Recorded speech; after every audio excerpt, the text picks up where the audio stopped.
안녕하세요. 인생극장을 찾아주신 여러분. 오늘은 제가 직접 겪은 이야기를 들려드리려 합니다. 겉으로는 평화롭던 제 삶 속에 숨어 있던 진실, 그리고 그 끝에서 제가 내린 결단까지 끝까지 들어주신다면 여러분도 인생에서 무엇이 진짜 소중한 것인지 다시 생각해 보게 되실 겁니다. 혹시 구독과 좋아요, 알림 설정은 하셨나요? 여러분들의 작은 관심이 저에게는 아주 큰 힘이 됩니다. 누르셨다면 이제 제 이야기를 시작하겠습니다. 저는 올해 68살, 이름은 최은정이라고 합니다. 서울 은평구에서 작은 꽃집을 운영하며 살고 있어요. 남편은 몇 해 전 불의의 교통사고로 세상을 떠났습니다. 그 뒤로 저는 홀로 꽃집을 지키고 남편이 남겨둔 집과 재산을 관리하며 하루하루를 버텨왔습니다. 남편이 떠나기 전까지는 부동산 임대 관리로 꽤 알뜰히 살아왔기에 지금은 서울 외곽에 있는 다세대 주택과 전세 보증금이 제 손에 남아 있습니다. 대략 15억 정도 될까요?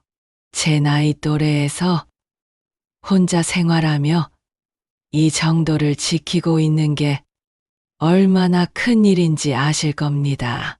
저에겐 하나뿐인 아들이 있습니다. 이름은 장민수, 37살이지요. 성격은 어릴 때부터 차분하고 책임감이 강해서 한의대를 나와 지금은 동네에서 한의원을 운영하고 있습니다. 몇 년 전엔 대학 동창이던 이나래라는 여자와 결혼을 했습니다. 그런데요, 처음에 나래를 봤을 때 저는 정말 마음이 놓였어요. 늘 밝고 예의 바르고 심성도 고운 아이 같았거든요.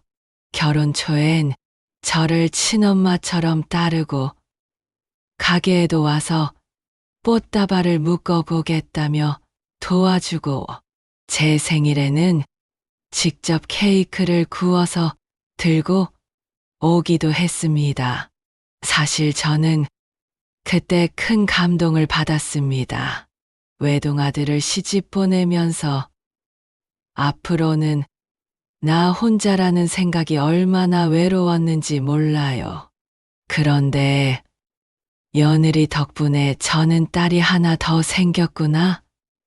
그렇게 믿었던 겁니다. 그 시절만 생각하면 제 삶이 그렇게 외롭지 않았습니다. 아들과 며느리가 집에 오면 꽃집이 금세 환해지고 작은 식탁에 둘러앉아 함께 밥을 먹는 순간이 얼마나 소중했는지 모릅니다. 제가 괜히 김치를 담가 놓고는 이거 가져가라, 나래도 먹어보라 하던 기억이 아직도 선합니다.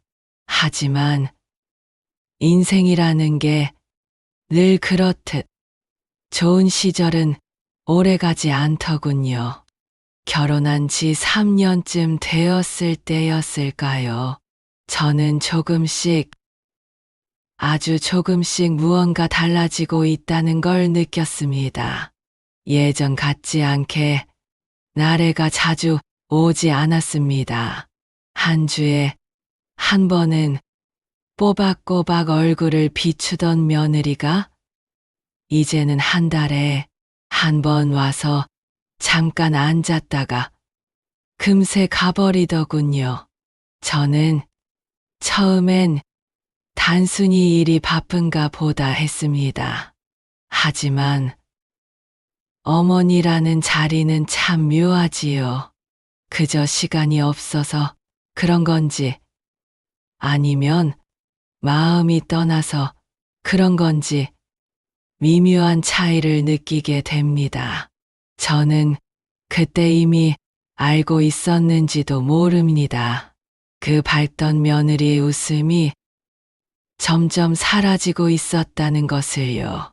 그렇게 시작된 작은 균열은 시간이 갈수록 더 큰 틈으로 벌어지기 시작했습니다.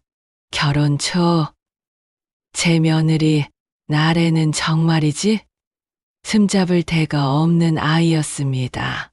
아들 민수와 함께 꽃집에 들르면 먼저 앞치마를 챙겨 두르고 바쁘게 움직였고, 제 생일엔 예쁜 케이크를 직접 구워서 들고 와 모두를 놀라게 했습니다. 그런데 세월이 흐르면서 조금씩 그 아이의 모습이 달라지기 시작했습니다. 처음엔 자주 오던 발걸음이 뜸해졌습니다. 예전엔 일주일에 한 번은 꼭 왔던 아이가 이제는 2주가 지나도 소식이 없고, 와도 잠깐 앉았다가 금세 가버리곤 했습니다. 저는 속으로 요즘 병원 일이 많아서 그렇겠지 하고 이해하려 했습니다. 하지만 그런 변화가 반복되다 보니 단순히 일이 바쁜 게 아니라 제게서 마음이 멀어진 건 아닐까 하는 생각이 들기 시작했지요. 더 안타까운 건 아이가 와도 제 눈을 잘 마주치지 않는다는 거였습니다. 제가 무슨 얘기를 해도 대답은 건성이고 늘 피곤하다며 한숨을 쉬곤 했습니다. 혹시 제가 무슨 잘못이라도 했나 싶어 여러 번 되짚어 보았지만 떠오르는 게 없었습니다. 오히려 저는 나래를 친딸처럼 대했는데 왜 점점 거리가 멀어지는지 이해할 수가 없었습니다. 그러던 어느 날이었습니다. 꽃집에서 장식을 정리하던 중 며느리의 목소리가 들려왔습니다. 전화를 하고 있었던 모양인데 무심코 귀에 들어온 말 한마디에 제 심장이 철렁 내려앉았습니다. 아휴, 우리 시어머니 맨날 꽃 얘기만 하시잖아. 정말 시든 화분 같아. 보기만 해도 답답해 죽겠어. 그 말을 듣는 순간 제 온몸이 굳어버렸습니다. 시든 화분. 저는 평생 꽃을 가꾸며 살아왔는데 며느리 입에서 그런 말이 나올 줄은 꿈에도 몰랐습니다. 며칠을 고민하다가 결국 아들에게 그 일을 말했습니다. 민수야, 내 아내가 나를 시든 화분 같다고 했다. 그러나 아들의 반응은 더 큰 상처가 되었습니다. 엄마, 그럴 리 없어요. 나래가 그런 말을 할 사람이 아니에요. 아마 엄마가 예민해서 잘못 들으신 걸 거예요. 저는 분명히 제 귀로 똑똑히 들었는데 아들은 오히려 제가 오해했다고 단정했습니다. 며느리의 말도 아프지만 아들의 태도가 더 가슴을 무겁게 짓눌렀습니다. 결국 저는 그 모든 상처를 삼키고 혼자 속으로 사겨야 했습니다. 그러나 며느리의 진짜 속내는 제가 상상했던 것보다 훨씬 더 추악했습니다. 시간이 지나면서 며느리 나래의 태도는 더 이상 숨기려는 기색조차 보이지 않았습니다. 손님이 있어도 저를 무시했고 명절 제사조차 대충 넘기려 했습니다. 그러던 어느 날 저는 며느리가 친구와 나누는 대화를 다시 들었습니다. 민수는 바보야. 내가 뭐라고 해도 다 믿거든. 시어머니만 어떻게 정리하면 집도 보증금도 전부 우리 거야. 그 순간 저는 숨이 멎는 줄 알았습니다. 며느리의 관심은 가족이 아니라 오직 재산뿐이었습니다.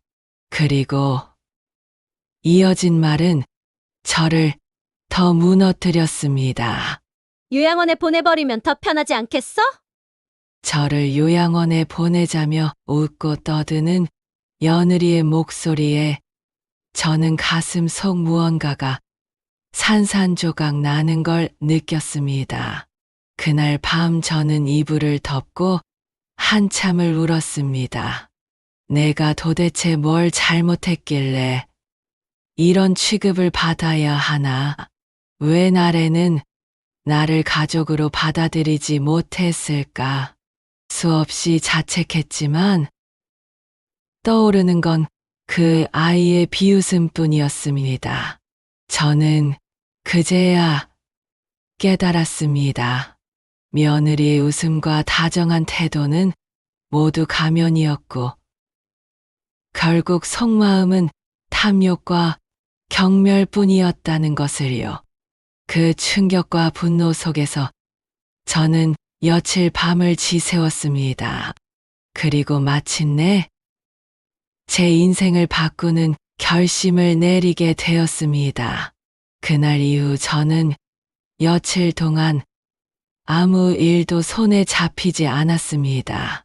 하지만 시간이 지날수록 생각이 달라졌습니다. 언제까지 상처만 곱씹으며 살 수는 없었습니다. 지금이야말로 제가 제 삶을 지켜야 할 때라는 생각이 들었습니다. 그래서 저는 결국 결심했습니다. 남편이 남겨준 재산을 며느리 손에 들어가게 둘 수는 없다고. 저를 시든 화분이라 조롱한 그 입술에 단돈 씨앗 하나 값도 아깝다는 걸 보여주고 싶었습니다. 며칠 뒤 변호사 사무실을 찾아가 유언장을 다시 작성했습니다. 아들 민수에게는 최소한의 몫인 1억 원만 남기고 며느리 나래에게는 단돈 100원만 상속하겠다고. 그리고 나머지 14억은 장학재단과 동물보호단체에 기부하기로 했습니다. 나를 시든 화분이라 부른 사람에게는 씨앗 하나 값이면 충분하다. 제 목소리는 단호했습니다. 그리고 마침내 모든 진실을 밝힐 시간이 찾아왔습니다. 며칠 뒤 저는 아들과 며느리를 집으로 불렀습니다. 중요한 이야기가 있다는 말에 두 사람은 진장한 얼굴로 앉았습니다. 오늘 변호사 사무실에 다녀왔다. 그리고 유언장을 새로 작성했다. 나래의 얼굴은 하얗게 질렸습니다. 저는 그들의 눈을 똑바로 마주보며 말했습니다. 민수에게는 1억 원을 남겼다. 그리고 나래, 너한테는 단돈 100원이다. 나래는 무릎을 꿇고 울며 빌었습니다. 어머니, 제가 잘못했어요. 제발 유언장만은 바꿔주세요. 하지만 저는 담담히 말했습니다. 진심은 오래전에 드러났잖니. 내가 줄 건 씨앗 하나 값뿐이야. 민수조차 아내를 두둔하며 저를 설득하려 했습니다. 엄마, 너무 심하세요. 나래가 반성하고 있잖아요. 한 번만 기회를 주세요. 저는 속으로 한숨을 삼켰습니다. 아들마저 제 편이 되어주지 않았습니다. 민수야, 내가 진정한 내 아들이었다면 엄마의 마음을 먼저 헤아렸을 거다. 하지만 넌 끝까지 아내만 감쌌지. 그게 내가 받을 몫이야. 그날 이후 저는 꽃집 앞에 글귀 하나를 붙였습니다. 사람보다 꽃이 더 진실하다. 이제 저는 아들의 인정이나 며느리의 눈치를 바라지 않습니다. 남은 생은 탐욕에 흔들리지 않고 진정으로 필요한 곳에 제 마음과 재산을 나누며 살 것입니다. 배신으로 얼룩진 시간이었지만 그 덕분에 저는 오히려 더 단단해졌습니다. 이것이 제가 선택한 길이었습니다. 꽃집 앞에 붙여둔 문구, 사람보다 꽃이 더 진실하다. 그 말은 지금 제 마음을 가장 잘 보여주는 한 줄이지요. 혹시 지금 이 방송을 듣고 계신 분들 중에도 가족이라는 이름 아래 감당하기 힘든 상처를 안고 계신 분이 계실 겁니다. 하지만 기억하세요. 인생은 누가 대신 살아주는 게 아니라 내가 지켜내야 하는 겁니다. 저는 이제 더 이상 후회하지 않습니다. 남은 시간 꽃처럼 진실하고 따뜻한 마음만을 남기고 싶습니다. 지금까지 인생 극장이었습니다. 오늘 제 이야기를 들어주셔서 감사합니다. 구독과 좋아요, 그리고 알림 설정까지 부탁드리면서 다음 시간에 다시 찾아뵙겠습니다.